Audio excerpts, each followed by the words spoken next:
Мен Қосжанова Гаухар Талғатқызы, Маңғыстау облысы, Ақтау қаласы 44-ші шаттық бөбекжайының тәрбиешісімін. Жеке жобалық жұмысымның тақырыбы асық технологиясы бойынша мектепке дейінгі балалардың шығармашылығын дамыту. Жоба мақсаты асық ойындарын ойнату арқылы балалардың қабілеттілігін, зейін тұрақтылығын және логикалық ойлау қабілетін дамыту. Баланы ептілікке, тұрақтылыққа, шыдамдылыққа тәрбиелеу. Балалардың патриоттық сезімдерін, отанға, туған өлкеге, ұлттық салт-дәстүрге деген сүйіспеншілігін ояту. Асық 4 түлік малдан алынады.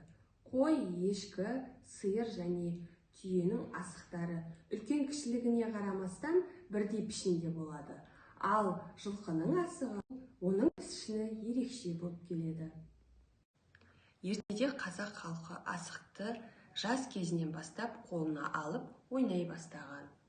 Тіпті сәби дүниеге келмей тұрып, ата-аналары оларға арнап асық жинайтын болған. Асық ойыны ептілікке, мергендікке, шапшаңдыққа, жылдамдыққа, шыдамдылыққа баулиды. Халқымызда хан талапай, бес асық, асық ату, шеңбер сияқты қазақтың ұлттық ойындары бар. Ойын кезінде асықтың сыртқы пішіні үлкен рөл атқарады. Бірінші тұрған бүгінен түсу. Бүк асықтың иірілгенде дөңес жоңы үстіне қарап, бет-бетінен жатып түсуі. Ал шік асықтың иірілгенде шұңқыр жағы үстіне қарап, шалқасынан жатып түсуі. Алшы иірілгенде тегіс табаны жерге тиіп, тұрып түсуі.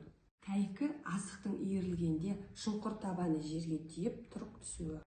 Егер ойын барысында асық алшы түссе, ол бірінші дәрежелі мәнге ие, ал тәйкі түссе, ол екінші дәрежелі мәнге ие. Бүк түссе, үшінші дәрежелі мәнге ие, ал шік түссе, ол төртінші мәндегі дәрежеге ие.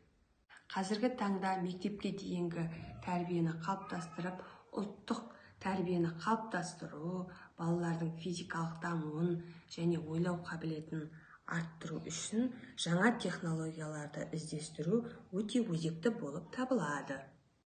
Біз асықты ойыннан бөлек оқу үдерісіне де қостық.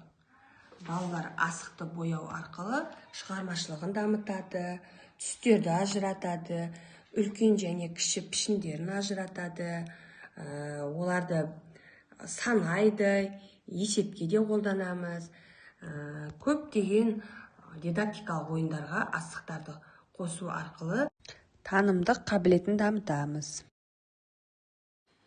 Бірінші кіші топта балалар боялған асықтарды жіпке тізу арқылы түстерді ажыратады, оларды ұстау арқылы қол моторикасы дамиды. Ал орта топта асық арқылы құмға сурет салады. Ол жерде балалардың құм терапиясы арқылы балалардың шығармашылығын дамытуға болады. Ал ересек топтарда оларға асықтардан құрастыратын мозаика ойындары қолданылады. Ол жерде мозаикаларды балалар құрастыру арқылы өздерінің зейінін дамытады, ойлау қабілетін дамытады. Балаларды ұқыптылыққа, мұқияттылыққа тәрбиелейміз. Қазіргі таңда қазақтың ұлттық ойындарын жаңғыртып, насихаттап жүрміз. Асық ойыны арқылы балаларды ұлтшылдыққа, ұйымшылдыққа, ұқыптылыққа тәрбиелеп жатырмыз. Назарларыңызға көп рахмет.